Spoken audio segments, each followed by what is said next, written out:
가수 아이유가 브이라이브 생방송을 통해 유희열의 스케치북 특집 방송 출연 소감을 공개했다.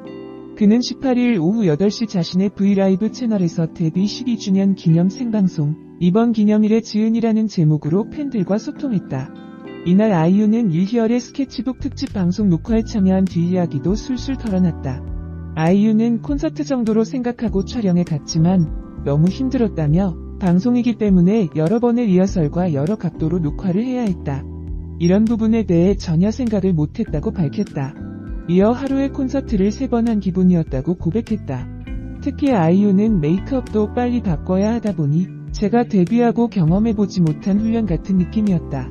녹화 끝나기 1시간 전부터는 목소리도 안 나왔다. 그래도 스케치북 제작진분들이 많이 응원해주신 덕에 끝까지 마칠 수 있었다며 우여곡절을 떠올렸다. 또한 코로나 사태로 인해 관객이 없는 상황이어서 겪은 고충도 있었다고 말했다. 아이유는 관객분들이 앞에 계시면 힘들어도 몸이 가열된다. 목이 쉬었다 가도 다시 풀리고를 반복한다. 관객분들이 없으니 집중력과 정신력으로 해야 하더라.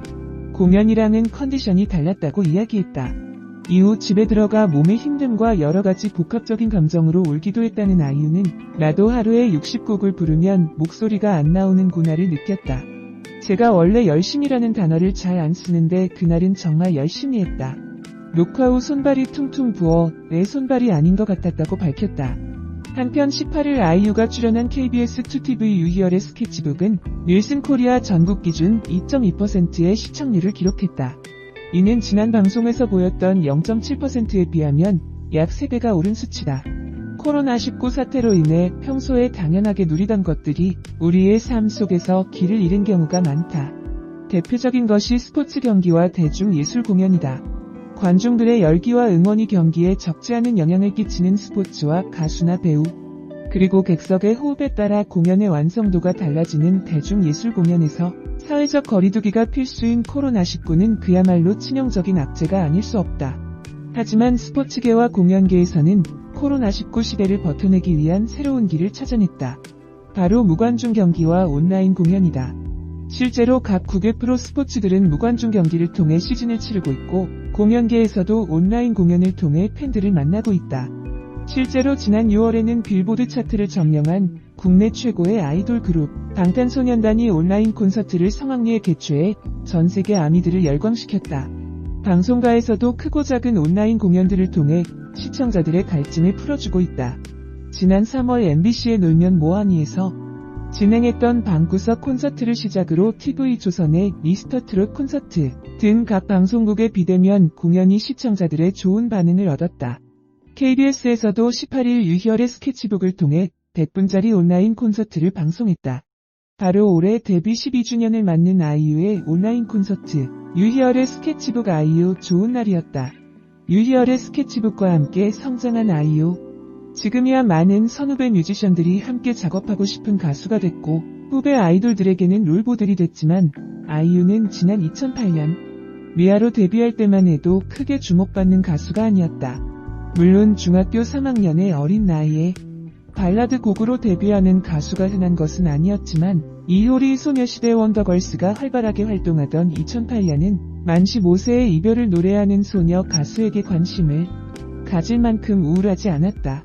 아이유는 2009년 4월 정규 1집을 발표하며 타이틀곡 부를 통해 발랄한 이미지로 변신을 시도했지만 여전히 반응은 그리 뜨겁지 않았다.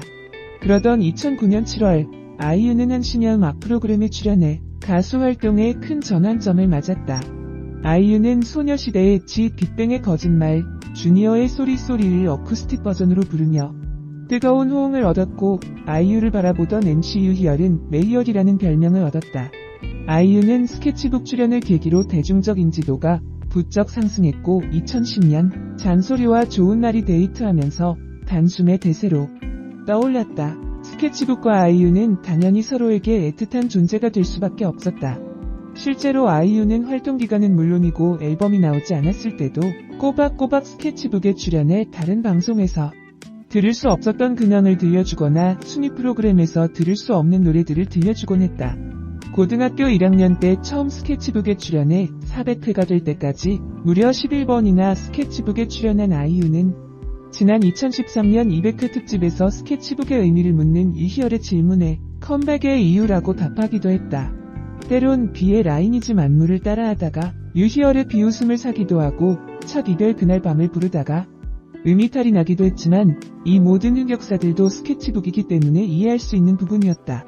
아이유는 지난 8일 자신의 공식 유튜브 채널에서 제작한 페이크 인터뷰 신입사원 이지동의 ASMR을 통해 코로나19가 기승을 부리는 올해 콘서트 계획이 없다는 사실을 전하기도 했다. 시국이 시국인 만큼 어쩔 수 없다는 사실을 알면서도 최소 3에서 4시간, 길면 5시간을 훌쩍 넘는 알찬 콘서트를 하기로 유명한 아이유이기에 팬들의 아쉬움은 더욱 클 수밖에 없었다. 하지만 아이유는 콘서트 무산의 아쉬움을 스케치북의 온라인 콘서트로 달래줬다. 초창기 히트곡부터 최신곡까지 아이유의 선물. 스케치북은 아이돌부터 트로트 가수, 인디 뮤지션까지 대한민국에서 활동하는 거의 모든 현역 뮤지션들이 출연할 수 있는 지상파 유일의 음악 프로그램이다. 하지만 한 주에 3에서 4팀의 가수가 출연해 시간을 분배하는 스케치북에서도 가끔 한 가수에게 방송시간 전체를 할애할 때가 있다. 지난 2014년 완전체로 다시 뭉친 G.O.D 편이 그랬고 2016년 좀처럼 TV 활동을 하지 않는 박효신 편이 그랬다. 아이유 역시 지난 2017년 스케치북이 낳은 금쪽 같은 내 새끼 편에서 75분의 방송시간을 홀로 책임진 바 있다. 하지만 당시 방송은 아이유의 콘서트가 아닌 단독 게스트 형식으로 진행됐기에 단독 공연을 하는 것은 또 다른 의미가 있다.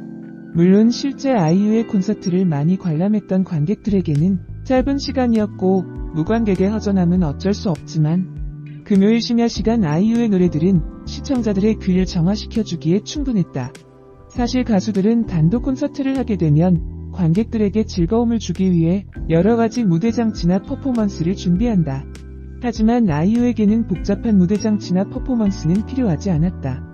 아이유가 가진 목소리가 듣는 사람에게 확실한 만족감을 가져다주는 가장 좋은 무기이기 때문이다.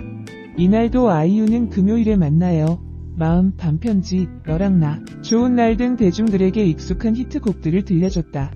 그렇다고 시청자들을 위한 퍼포먼스를 게을리한 것도 아니다. 아이유는 콘서트 무대마다 함께 다니다가 데뷔 10주년을 맞아 강제 은퇴시켰던 마시멜로우 인형탈을 쓴 백댄서들을 다시 소환해 시청자들에게 웃음을 선사했다. 지난 2018년 데뷔 10주년 기념으로 발표했던 삐삐와 BTS 슈가와 협업했던 의 음원 차트와 음악방송 1위를 휩쓸고도 정작 TV에서 한 번도 볼 수 없었던 블루밍 등의 무대를 처음 선보이기도 했다.